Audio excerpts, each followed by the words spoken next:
நான் பார்க்காத நேரமா பார்த்து ஏதோ ஒண்ணு கலந்துட்டா.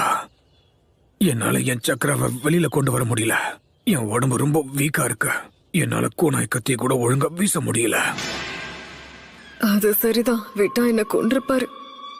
என்ன பெருசு இப்படி ஆயிடுச்சு? நான் ஒரு பெரிய நெஞ்சா அது இதுன்னு நீங்க எப்பவும் பெருமை பேசுவீங்களே, என்ன அந்த சுனாடியுடைய அழகுல நீங்க மயங்கிட்டீங்களா? வாய மூடு.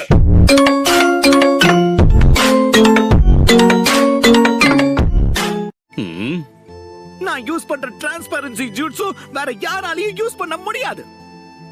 அது உண்மைதான். டிரான்ஸ்பரன்சி ஜூட்ஸு பண்ணி நீ எங்க ஒளிஞ்சுக்கிறன்னு யாருக்கு தெரியும்? என்ன இது வரைக்கும் யாருமே கண்டுபிடிக்கல தெரியுமா? யார வேணும்னாலும் போய் கேட்டு பாருங்க. சரி, உன்னால அவ்வளவு உறுதியா சொல்ல முடியும்னா அப்ப அடுத்த தடவை நானும் உன் கூட வந்து பாக்குறேன்.